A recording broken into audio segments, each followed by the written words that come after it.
Through dance, we challenge the norms, defy status quo, and paint a canvas of change with the strokes of our bodies in motion. And who would know this better than my guest today, Vonita Singh, who is a crusader for change with her dance form.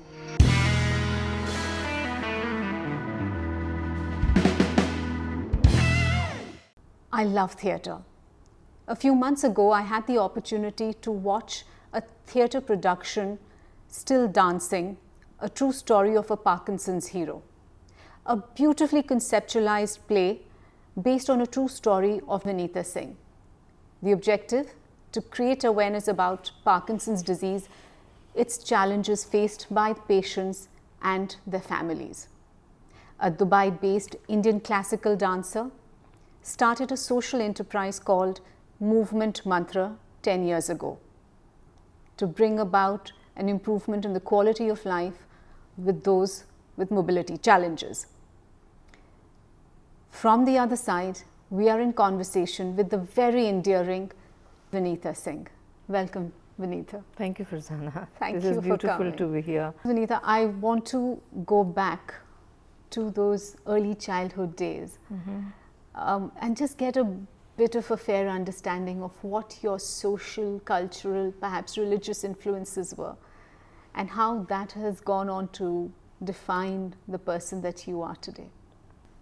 So I think compassion as a value is something that transcends religions and cultures. Absolutely. Right. So I would say I've been fortunate to have grown up in a family and amongst loved ones who have literally practiced and lived this virtue. So it's something that kind of came naturally without thinking about it. And apart from the fact that mom and dad were deeply spiritual in their being, they made a lot of impact in the communities they lived in. Right? Like mom was a medical doctor, she was a practicing gynecologist. Her giving that support, that love to the disadvantaged, communities around her. Like she would go to the slums and just dispense free medication. She would have people who were house help, with lesser salaries, and so they would come long distances saying, "Ki, I want to go to that short, fair doctor because she treats us well." So those were things that you observed without much. Yes. Right? And these are subliminal messages that you get as a that you child. were just imbibing and living them without realizing. And I would think as a family, going back, if there's something, if I was to trigger my self and say there was a message of shukrana. Gratitude. Gratitude. Like mom and dad, for that matter, service class people, and we were three of us. I'm the oldest of the three siblings. We saw mom happy with anything and everything. Oh, beautiful. And I've never seen mom complain. And that time you would just think to take it for granted, right? That's how the family is. Yes. How much do you kind of peep and guess from other families as to what is right or wrong? As a kid, you're growing up. Even my grandmother would say, "Beta," like she was super arthritic, my grandma, my nani ma. And you would just see her as she couldn't even button her shirt. She had to be carried. And you would just say, "Biji, kya haal hai? Biji, kidhar ho?" Bas beta, jo hai, bahut acha hai. Which is to say that everything is good. Everything whatever is there is good. Yeah. And then there were these little moments of puja, prayers in the household. There were rituals as well. And we would say, get up at 5 in the morning, and dad would kind of have us all sit around for the prayers, and we would mechanically, ring the bell and do the aartis. And so my entire perspective of puja from that little ritual, which was mechanical in my head then, growing up years, but we were exposed to it. And today I appreciate the essence, the meaning. So I think little things that today when you think back and string them together, they place me where I am today. So lovely. Yeah. As they say, Vonita, that children don't learn from what they're told, but what they're shown. And I guess very clearly in your case, the virtues of compassion, of care, of love, respect, humility are clearly coming in from those seeds that were sown so early in your life. Absolutely. And I know from our conversations that we've had previously, where you said that you started to learn classical dancing at the age of 3.5. Yeah. And at that age, you really didn't appreciate this regimented discipline that you were meant to go through. And how beautiful it is, isn't it, that if one now reflects from that point to this point, who would have thought that this would have actually become a therapeutic tool for you to make and shift change. Parkinson's disease, of course, is something that we have either heard of, and there are those amongst us who have perhaps experienced it because of their loved ones or their friends. But largely, I would say that there are a lot of misconceptions that surround Parkinson's. We do have a few thoughts or perceptions about Parkinson's, being that it basically is something to be dealt with for senior citizens after the age of 60. It is genetic. And there are tremors. There are tremors. What is Parkinson's? Can you break it down for us, for a layperson to understand? Sure. So whilst I'm not at the not outset, I'm not of a medical practitioner. Yes, we understand. But coming from a space of a caregiver who's at very close quarters observed the journey with my dad, and now over the 10 years, experience having worked worked with people with this condition. So you're very right. There are lots of number of my workshops or sessions, I actually title it Demystifying Parkinson's. Right. Number one, it's a condition. So it's a neurodegenerative. Academic definition is that it is a neurodegenerative and a progressive condition. So progressive is very important because it is something that once it's begun, it's only going to grow, right?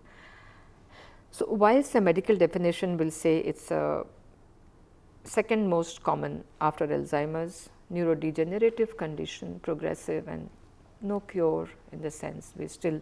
So the cause and cure of this condition is not yet known, but the fact that the trajectory or the nature of the progression is even little understood is what is a big gap. So demystifying Parkinson's, I would say, I would break down Parkinson's into a condition which has many symptoms. It's a spectrum.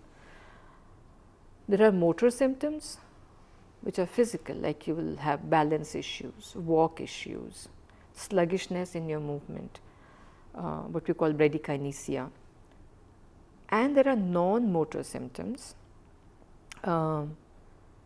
which may include things like constipation, even stuff like hallucinations or delusions, which we don't talk about because there's a little stigmatization about it, or they may be sleep issues. You would have vivid dreams, maybe. You could have over the years apathy, or even at the onset not interested in doing something. So depression as well. So now if somebody has constipation and depression, you would not think, oh, Parkinson ho sakta hai. Yes. But important it is to bring out these symptoms, talk about them. And non-motor symptoms, Farzana, for the longest time have not been talked about. Right. Because everybody only concentrates on the physical changes that the body is going through. And that's what we understood it to be up until many years ago, a few years ago. It's that for the older generation, it's only 60 plus. Even today, a lot of us still say it is 60 plus is the maximum number. Agreed. Incidence is increasing and the age at onset is coming down. Which is, you've had an experience. We have something called YOPD, which is young onset Parkinson's disease. I have members who are in the 30s, and the youngest I've met is a 22-year-old Emirati lady, a girl. I've also heard of a 14-year-old boy in India at Jaslok Hospital treated for Parkinson's. So it's really not only now age that is defining the condition or the cohort that it is. YOPD is eerily growing, exponentially growing, and WHO and world over research is showing that neuro conditions, Parkinson's especially, are almost called the next epidemic. Dear God. Right. But yeah, so it is motor symptoms and non-motor. And it's important here again to stress the fact that the non-motor symptoms need to be watched for as well. Watched for and talked about. Absolutely. Because those are the ones that are really affecting your quality of life. Yeah. And it's very safe to assume that, constipation, uneasiness in the stomach, and not feeling absolutely on top of the world and feeling a little down and depressed are what everyone ordinarily feels today. Yeah. So when Dad had depression, he used to cry. And I'm talking to him, he would shed tears. And we would just kind of say, oh, it's his post-retirement condition. He was 67. And that's when Dad was detected with Parkinson's. Yeah. So whilst we cannot be anxious about any small symptom that we have named, right, but to be mindful and as you said, not think that it's not for me, right, but combination of a couple of maybe one motor and two non-motor symptoms. So sure, yeah. So here's a family that's obviously been extremely close. Your parents have been quite an integral part of your life. And your father has been an active gentleman most part of his life, and at 67 he's detected with Parkinson's. What does it do to you as a family? So, I mean, if somebody were to say, how did it change us or how did it change our family, I would take the liberty of saying change is a mild way of putting it. Today I would say it has transformed our lives, mine at least, and for the family. It has transformed us. Whilst it started with the relief that thank God we know that what at least it you is. know what you're dealing with. So we have a name to the face. That relief moved to caring in earnest avatar in all of us.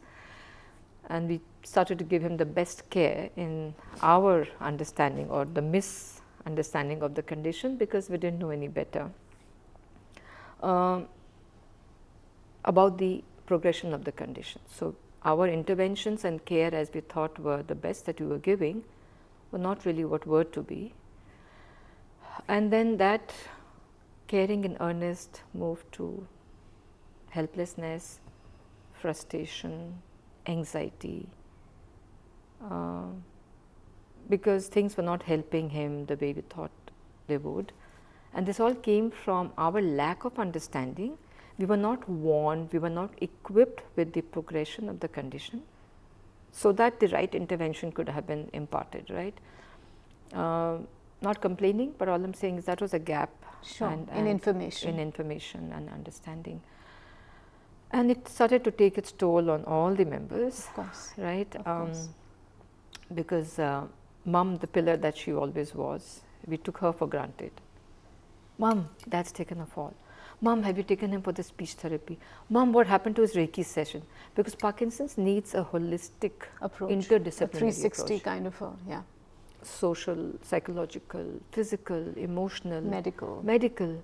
Just have you taken the pills? Have you taken the pills? And I think here is an important point to kind of deliberate on, because largely when you talk about misinformation, people believe that if you've gone through if you've within the spectrum of help that you can attain, medical is what we largely concentrate on. Most important one, right?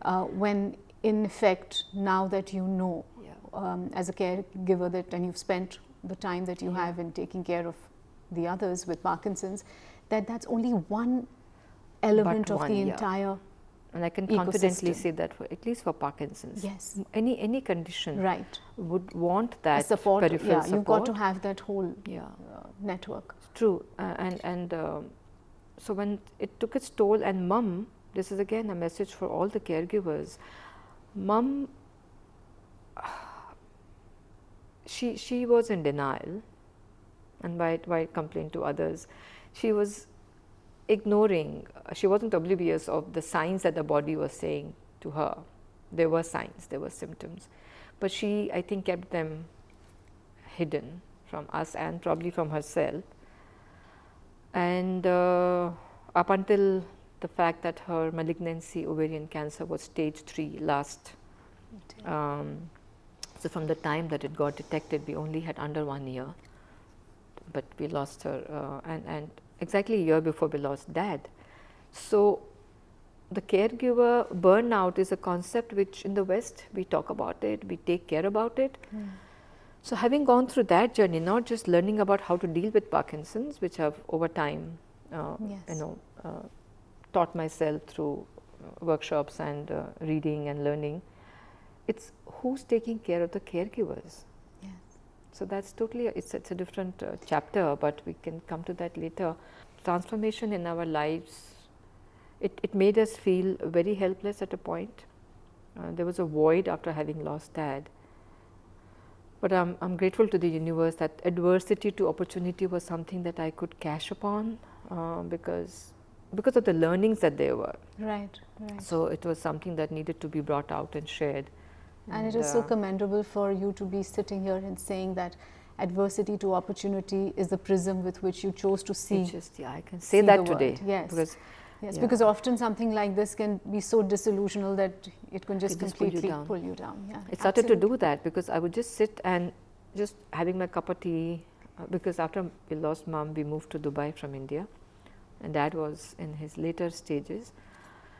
So I would just literally shed tears having my chai, sitting alone, and I said, I have everything here. There was something that was a void that was just not filling in. I wish I had done this with Dad. I wish I hadn't done this with Dad. I wish I had made him move more.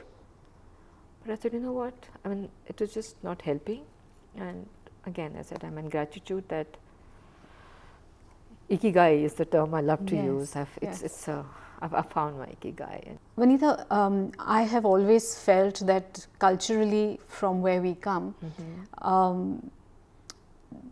the crown of a caregiver, and I say crown because that's how it's seen, that you're a caregiver for your sibling or for your partner or for your elderly parents, is obviously celebrated in a manner that we almost negate the need to see the caregiver as a human that is also also needs the care. Who's also growing in age.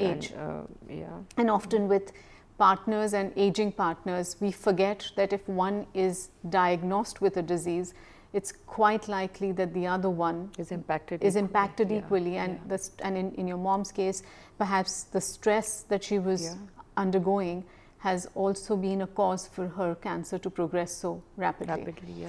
We feel that if our parents are growing older, let's make it easy for them. And in just by virtue of making it easy, we often overlook the need for an intervention that would actually help them if we didn't pick up the glass of water and hand it them more functional over. and independent. And that's where I find this story becoming very fascinating, because movement mantra, the social enterprise that you went on to create, was an amalgamation of the learnings that you've had over the years of being a caretaker, and wherein came your dance form. Tell us, how did this come about? So, movement mantra is a name. It took me a few years to kind of come to a structure or a name, but there was a couple of years after Dad passed on. And after Dad passing on, you were sitting there asking yourself, what more could you have done? Right? And what I shouldn't have done, because that led to, as you said, making him more dependent, or So we thought as caregivers we were doing our best in helping him get up, bringing the glass to him, or helping him comb his hair, help him button his shirt, because he started to go very slow and sluggish and miss out on the buttons. So my brother would start to go and do it for him. So that time we thought, you're the best caregiver. We're doing our duty. We're doing the best. People who are watching this with Parkinson's, directly or indirectly, who are impacted, movement is your mantra. is what the message is through my sessions. Movement is magic. Is magic. Movement is medicine today. Yeah. Earlier I used to say movement complements medicine, but today I would not hesitate saying movement is medicine. Do not miss a pill any day. Okay. So Dad was prescribed physiotherapy, like any person with Parkinson's who's diagnosed will be told to do physiotherapy and walks and movements of sorts. But I sat there that day and I said, oh, I wish I had made him move more. But I said he used to get bored of the physiotherapy. The same exercises. Repetitive. And he was just on his own in the room with the therapist and him. And I said, what? And because he loved to see me dance, he loved rhythm, he used to, kind of enjoy music. I said, what if I had made him move to some Kathak? Like Yamuna ke tat par, Krishna Kanhaiya. Or if I said, Tigdha, Tigdha the, Tram Tatta the. So I'm doing my wrist movement. So instead of doing up and down and open and shut, Tigdha, Tigdha the. There's rhythm. And I said, wow, this is something that we can do. And I may be saying this for the nth time. I thought I was the brain, I was the Einstein who thought of using dance as a movement intervention. But I was so happy to see like a list of links when I Googled for movement, dance, Parkinson's. There were established courses, universities, centers, organizations were doing dance for Parkinson's. So long story short, I applied to one in the US, in Brooklyn. I went and trained. So coming back to my learning in dance, that training empowered me, whilst it was a ballet-based workshop in the US. So I was wondering, I said, what am I doing here? This is all ballet-based and I am Kathak, and I was only Indian or the Asian Indian, I would say. But at the end of that workshop, I realized that it is not about any form of dance. It's a principle of it. It's a principle, it's the elements of dance, rhythm, choreography, pattern, right? The grace, the aesthetics of dance, any dance it may be, jazz or tango or ballet or Indian classical. So I think that empowered me when I came back. But when I came back, I had no one to practice it upon, right? Because in Dubai, not being a medical background person, who do I practice upon? So I thought there may be support groups, and I could just join those and kind of volunteer time and help them move to dance. There weren't any. So I found my first subject, Giti Bazagan, on Facebook.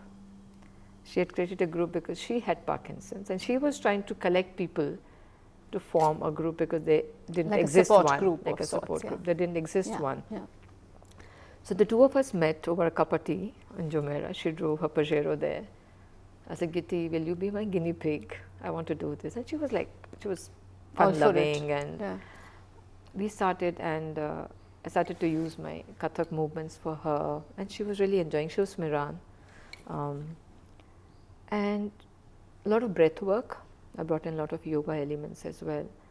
So I would say understanding of Parkinson's, which I was given, I think experience is the best teacher. Absolutely. Having seen Dad with the conditions, I read about it a bit more, and using dance as a modality from my workshop that I learned, I think I was confident to put together a module or a support system which would educate them of the condition and the progression and how to deal with it through movement.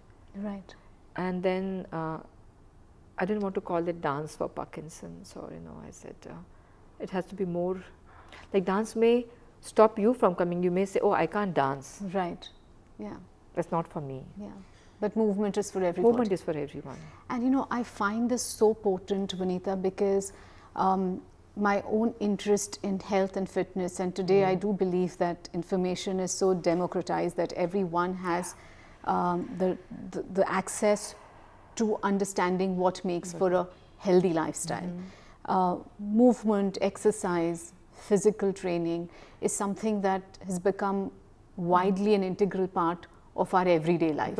And we can't stress enough that while we talk about movement, and particularly in this conversation, the skew is to Parkinson's, it is true for any condition that you have. Or no condition. Or no condition at all, of course, because what you're also wanting to do is avert any possibility. To understand that when we were talking about Parkinson's, one thing that I never understood it then, but today, there were symptoms like Dad used to drool a lot. And I thought, oh, he's making extra saliva. Or there were many other symptoms. His eyes wouldn't blink. He had urinary incontinence, urinary bladder, loss of control. Over time, after I've read more about it, it's as simple an understanding that each and every muscle of the body, big or small, gets affected by Parkinson's. Hence, the movement of each and every muscle is so important. So, use me or lose me, because every muscle comes with a disclaimer. So, we didn't allow Dad to kind of reach out for his glass or do this, or he had struggle changing his clothes. So, Farzana, within 3-4 years, his elbow got locked. So, even if he wanted to scratch his head or there was a fly on his nose, he couldn't do it because we locked him. We didn't allow him to move. So, to all the caregivers, do not babysit a person with Parkinson's. They need to move. So, if anything, you have to encourage movement. Absolutely. At the cost of being sounding rude, or the person who's dealing with the condition is say, can you not do it for me? Can you please hand me that? No. Do it yourself, because we know why we're doing this. So, movement, without going into the science, when you move, when you exercise, you have these positive endorphins and dopamine, and all the happy hormones come up in the system, right? So, which in the case of Parkinson's patients isn't a case. Yeah, so because dopamine is in depletion, and dopamine, which is the happy chemical, and it is a messenger, it's a neurotransmitter, is depleted in its production. Almost 60% of the cells in the brain have died by the time your first symptom manifests. That's another thing. Wow. It just creeps up on you slowly. So, very small changes which are not visible to the family as a change are just growing. It's already happened. Okay. So, but movement, when anyone, you or I, go to the gym, come from a walk, and we often say, dance, I've got my dopamine rush. I've got my dopamine rush. But in Parkinson's, which is dopamine is low, movement may be helping them with a bit of that marginal increase, but it was helping them more in terms of flexibility, fighting the rigidity that the muscles are causing by not moving, because your autonomic nervous system is getting affected. Things that are supposed to happen on their own are now needing an external prompt and cue. Right. Okay. More than that, somebody with Parkinson's, like I saw Dad, over time, because of the challenges where he's compromised in his movement, in his speech, in his facial expression, because Parkinson's again is known as mask face syndrome. I'll be digressing here for a bit. He stops laughing. He used to love jokes, and we used to all sit like anyone. We would sit here and crack up on a silly joke. We saw Dad just twitch a little bit and not laugh. So, I thought maybe it's a brain disorder and he's not comprehending or whatever. And I spoke to the neurologist, and he said, Dr. Saxena, he said, Vonita, Papa is laughing, but only here. You can't see. Oh my God, okay. Okay, if I don't do this, Farzana might think I'm sulking, or I'm not interested, or I'm not amused. So, then you start treating the person because you're seeing that face and you think that's what it is. But inside, as if you're trapped you're trapped, you're caged in your own body. Yeah. How many members does Movement Mantra have today?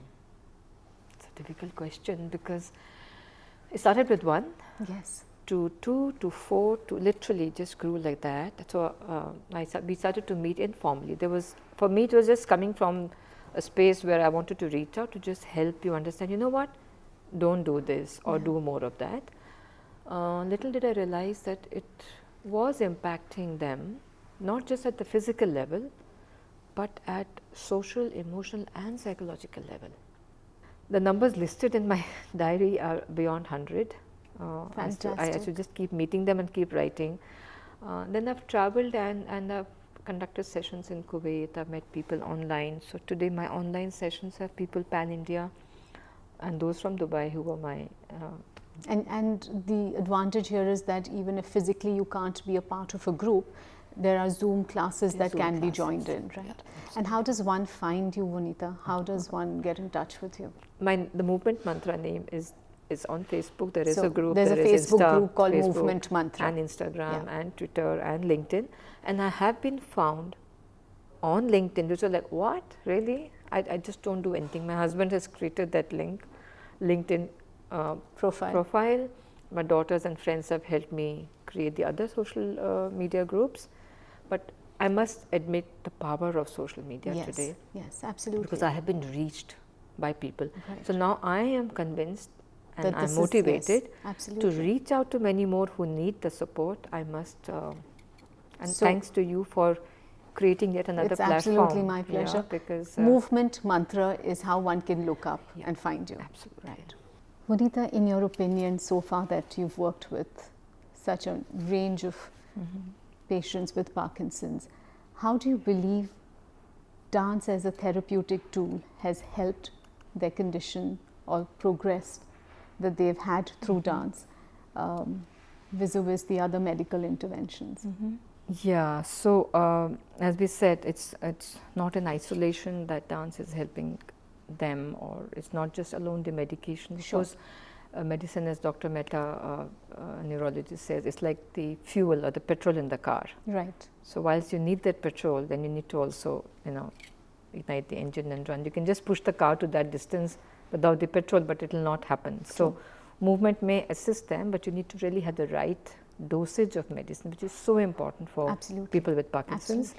And then once the medication is in place, movement. So I would even say, whilst I use elements of dance, I would say it's mindful movement, because it's also the movement of your own body, the language that your body wants to speak. So because you're kind of compromised to do this step, so you could just do that. So you tweak, I improvise and suit it to help those. So you've had short-term gains and long-term gains. Short-term, an example, I would love to quote Rashmi ji, who was my second member. Her driver used to bring her sometimes, or her husband would drop, Ved Bhaiya would drop her.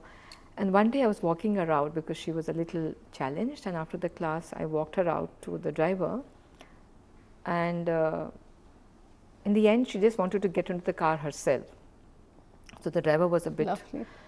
He said to me, when she came in the morning, I had to hold her with both the hands to bring her in, but look at her now.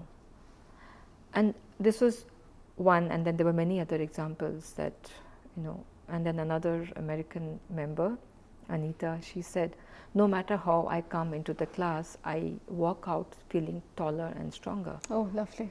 So those were the, that's the best return that one can get to see.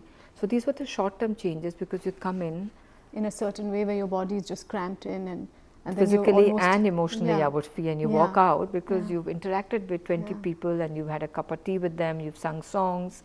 Yeah, we sing songs, I didn't tell you that. Vocal cords are also muscles, tongue is a muscle, diaphragm is a muscle, so your breath is being impacted with that.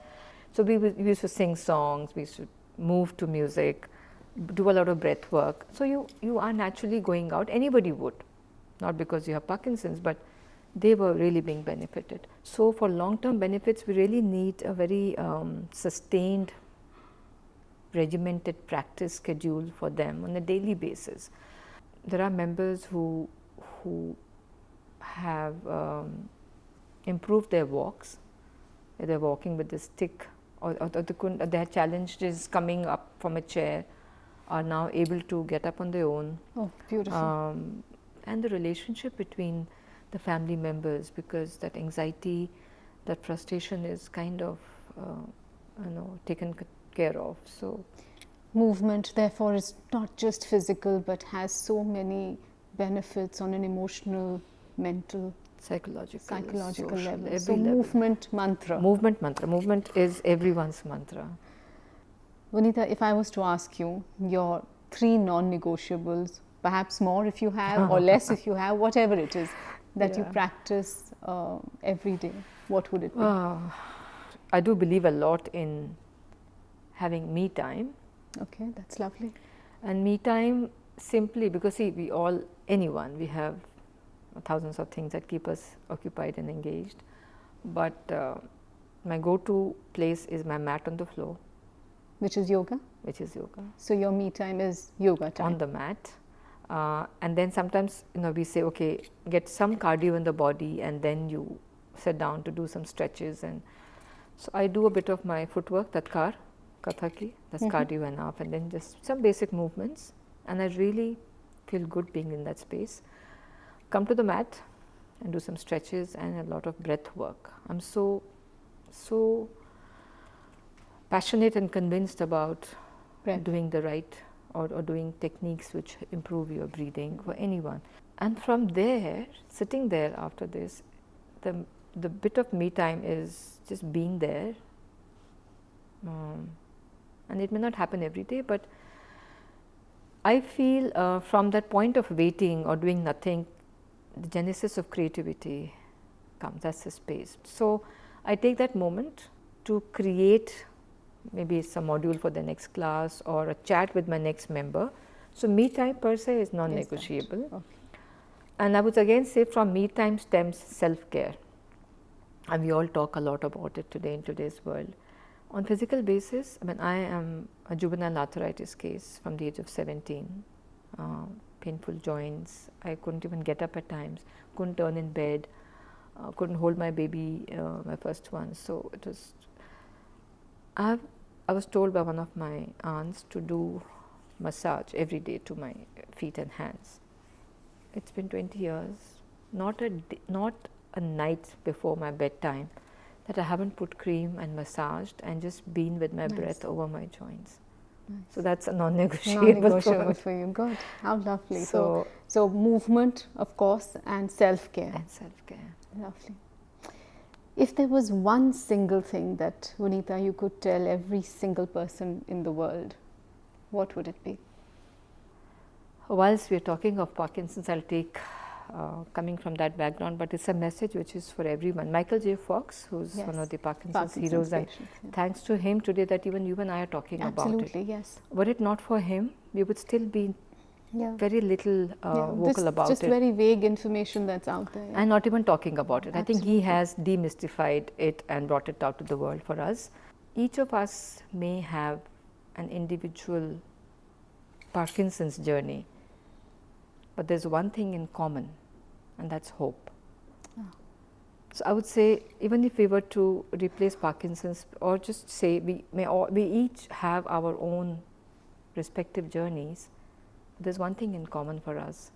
So let's not give up hope and keep moving. Such a beautiful and message. Keep moving. And keep moving. And keep moving. And keep moving. Yeah, that's the mantra. Dance is the poetry of the body, rhythm of the soul, and the language that speaks when words fail. Here's wishing, Vonita, that you continue to dance away and affect change the way you are, because it's making a big difference in the world we live. Thank you so much. Thank you for coming, and it's been an absolute pleasure. Thank you so much. Thank you so much. Thank you.